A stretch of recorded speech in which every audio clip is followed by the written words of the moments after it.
آپ اگر کسی بھی ایسے ایکشن کو دیکھیں گے جو کہ قرآن میں اللہ نے بولا ہے ظلم ہے، اور وہ باڈی میں جا کے آپ دیکھیں گے تو آپ کو پتہ چلے گا وہ ظلم اللہ کی طرح دکھا اصل میں کہاں ہو رہا ہے. تو how the cells are dying, how they are breaking up, how دیواریں بن رہی ہیں نا، اس کو ٹیومرز بولتے ہیں، وہ سائلوز کریٹ ہو رہے ہیں اور فلو رک رہا ہے، نروز ڈیمیج ہو رہی ہیں، وینز جو ہے نا وہ بلاک ہو رہی ہے، اور کس کس حصے پہ کون کون سی نیورل ایکٹیویٹی بند ہونا شروع ہو گئی ہے. That's when you find out کہ اتنا بڑا واقعہ ہوتا ہے اور ہمیں پتہ ہی نہیں، کیونکہ ہمیں نظر نہیں آ رہا تھا نا. It's inside the brain. And that's when you realize جب اللہ عز و جل کہتے ہیں نا کہ یہ ایک ظلم ہے.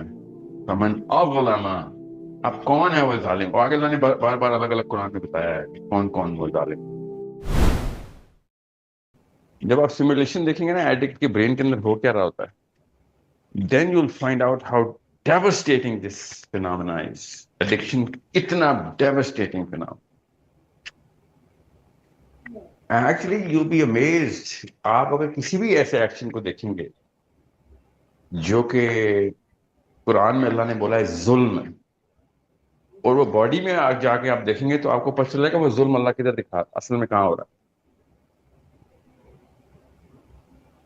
تو how the cells are dying, how they're breaking up, how دیواریں بن رہی ہیں نا، اس کو ٹیومرز بولتے ہیں، وہ سائلوز کریٹ ہو رہے ہیں اور فلو رک رہا ہے، نروز ڈیمیج ہو رہی ہیں، وینز جو ہے نا وہ بلاک ہو رہی ہیں، اور کس کس حصے پہ کون کون سی نیورل ایکٹیویٹی بند ہونا شروع ہو گئی ہے. That's when you find out کہ اتنا بڑا واقعہ ہوتا ہے اور ہمیں پتہ ہی نہیں، کیونکہ ہمیں نظر نہیں آ رہا تھا نا. It's inside the brain. So I mean this man is practically dying, or it's such a big phenomenon once you see it. And that's when you realize جب اللہ عز و جل کہتے ہیں نا کہ یہ ایک ظلم ہے. فمن اظلم، اب کون ہے وہ ظالم؟ اور آگے اللہ نے بار بار الگ الگ قرآن میں بتایا ہے کہ کون کون وہ ظالم. تو چاہے جھوٹ ایک ظلم ہے، جیسے فور ایگزامپل سمجھ رہے ہیں، یہ ایڈکشن جو ہے نا ایک سب سے بڑا ظلم ہے. 7 sins آف دا بائبل میں ایڈکشن ہے بیٹا. 7 sins آف دا بائبل میں ایک سن ایڈکشن ہے کہ جو لیزینس کی کاز کرتی ہے، which صحیح. is of course dopamine. Gluttony is addiction. Being a sloth is addiction. غیبت is addiction. تہمت، غیبت، چغلی جو ہے ایڈکشن ہے. assumption is an addiction. آپ کو پتا assumption. وسوسہ is an addiction.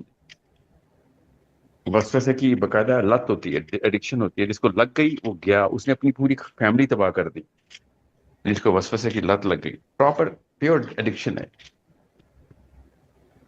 تو بیمار لوگ ہوتے ہیں جو بار بار وسوسہ کرتے ہیں. اب جب قرآن میں آپ دیکھیں گے آپ کو پتہ چلے گا کہ یہ اس طریقے سے اللہ نے ان کو کرو کیا کہ تم تو ایڈکٹ ہو، تم بیمار لوگ ہو، you guys are sick people. جی so this is Netflix. آگے چلیں. High fear and high fascination. Sorry it's یہ not Netflix, is binging, it's called binging. جی لاسٹ ہے جی high fear and low fascination. یہ میرا اپنا ایکسپیرینس نہیں ہے، پر مطلب میرے گھر میں ہوتا ہے. آپ کے گھر میں ہوتا ہے ہائی فیئر لو فیسنیشن. یا دیٹس اب اس کے ٹریگرز کیا ہیں، اس کے کاز کیا ہے، سوری، اور کون ٹریگر کرتا ہے، کس بیس پہ ہوتے ہیں، پیٹرنز دیکھنے پڑیں گے. اور اس کے لیے میرے پاس ڈیٹا نہیں ہے، کہنا کامنٹ آن دیٹ. بٹ یا you right, in general rule negative atmosphere زیادہ ہے زیادہ تر گھروں کا. نارمل گھر بھی ہیں دنیا میں. I've seen them, الحمدللہ I was part of one, so I know normal گھر. میرے دوستوں میں، میرے جاننے والوں میں نارمل گھرانوں کو میں نے دیکھا. It's not impossible to have a normal household. It takes less effort to create normality. It takes a lot more effort to create abnormality.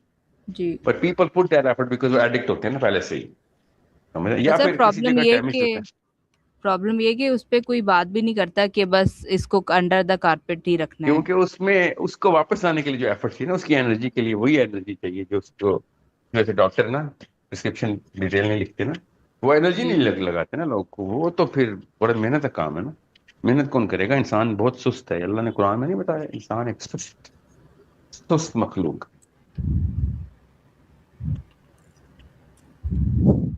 G next. سر میں پریزنٹ کروں، میں شیئر کر رہی ہوں.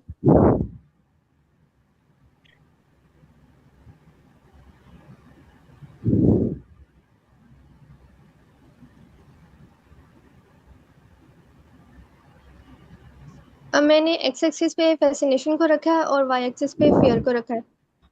فرسٹ کوارڈرنٹ میں ہائی فیئر اور لو fascination ہے. اس میں جو ہمارا رسپانس ہوتا ہے وہ اوائڈنس، پروکراسٹینیشن یا پھر پرائیورٹائزیشن کا ہوتا ہے. پرائیورٹائزیشن کا مطلب یہ ہے کہ جو اصل میں کام آپ کو مشکل لگ رہا ہے آپ اس کو چھوڑ کے کوئی آسان کام کر لیتے ہو. تو اس میں جو سچویشن تھی وہ یہ تھی کہ میری ایک دوست نے مجھے ایک ملٹی لیول مارکیٹنگ میں آفر کی تھی کہ تم اس میں انویسٹ کرو. تو میں ڈیسائیڈ نہیں کر پا رہی تھی. اس میں وجہ یہ تھی کہ مجھے ڈر تھا کہ میری انویسٹمنٹ جو ہے وہ ڈوب جائے گی، اور فیسینیشن لو تھی کیونکہ مجھے اس کا پروسیس جو ہے وہ انٹرسٹنگ نہیں لگا تھا. سیکنڈ کوارڈنٹ جو ہے وہ ہائی فیئر اور ہائی فیسینیشن کا ہے. اس میں responses anxiety, nervousness, panic, over thinking کے ہوتے ہیں. آپ کسی چیز کو کرنا چاہتے ہو مگر آپ ڈر کی وجہ سے وہ نہیں کر پا رہے ہوتے ہو. فرسٹ سچویشن جو ہے اس میں نے ایم ایل ایم کو ہی رکھا ہے کہ میں اصل میں انویسٹ تو اس لیے نہیں کر رہی تھی کہ مجھے ڈر تھا وہ انویسٹمنٹ ڈوب جائے گی، اور دوسرا مجھے ہائی فیسینیشن تھی کہ مجھے فائنینشیل اسٹیبلٹی مل جائے گی. اور سیکنڈ سچویشن جو ہے وہ یہ کہ I was upset with my brother and it was difficult for me to call and talk to him on Eid. تو اس میں جو cause ہے وہ یہ کہ I was fearful that he will coerce me, and high fascination that I have to normalize things to decrease my problems. Third quadrant جو ہے وہ low fear and low fascination کا ہے. اس میں آپ کی انرجی لو ہوتی ہے، موٹیویشن لو ہوتی ہے، یا پھر آپ پرائیورٹائزیشن کہ آپ مشکل کام چھوڑ کے آسان کام کر لیتے ہو.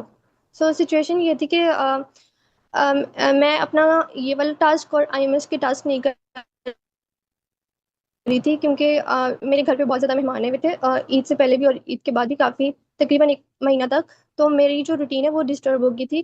میں اڈیپٹ کرتی رہی مگر مجھے جو ہے وہ کچھ بھی اچھا نہیں لگ رہا تھا. تو اس میں جو ہے وہ یہ کہ فری ٹائم میں بکس پڑھ لیتی تھی، لیکچر سنتی تھی، لیکن ایکٹیولی اپنا ٹاسک نہیں کرتی تھی. تو مہمان جب چلے گئے تو اس کے بعد بھی میں اپنے ٹاسک پہ واپس نہیں کام کر سکی. اس میں جو میں نے کاز آئیڈینٹیفائی ہوئی کی تھی کہ میں آئیڈینٹی کرائسس سے گزری تھی. میری جو تھاٹ تھی وہ یہ تھی کہ اس سب کا فائدہ کیا ہے جب میں اپنے گھر والوں کو ہی انفلوئنس نہیں کر سکتی ہوں اور I have no control over my own life. So میرا جو رسپانس تھا وہ پرائیورٹائزیشن کا تھا. اور اس کے بعد پھر میں نے later I connected myself back with Islamic philosophy that I will be judged by my efforts not results. Fourth quadrant جو ہے وہ low fear and high fascination کا ہے. یہ آپٹیمل اسٹیٹ ہوتی ہے. اس میں آپ کریٹیو ہوتے ہو، پرابلم سالونگ کرتے ہو، اور یا پھر آپ ڈسٹریکٹ بھی ہو جاتے ہو. اگر کوئی ایسی چیز آپ کے سامنے آئے جو آپ کو زیادہ فیسینیٹ لگے تو آپ ایکچوئل گول چھوڑ کے ڈسٹریکشن کی طرف چل جاتے ہو. تو اس میں جو فیسینیشن سچویشن ہے وہ یہ کہ میری بھانجی تھی، اس نے دروازہ زور سے بند کیا اور میرے بھانجے کا ہاتھ زخمی ہو گیا. میں نے اس کو ڈانٹا اپنی بھانجی کو، اور اس میں جو رسپانس تھا میرا وہ یہ نہیں تھا کہ میں نے اپنی بھانجی کو یہ ریئلائز کرایا کہ اس کی کیئرلیسنس کی وجہ سے اس کے کزن کو چوٹ لگی ہے، بلکہ مجھے غصہ کسی اور چیز کا تھا اور وہ نکل اس پر گیا. سو میرا جو رسپانس تھا وہ ڈسٹریکشن کا تھا. Thank you. So yeah, you're touching the cause at some level. Some levels you're not touching the cause.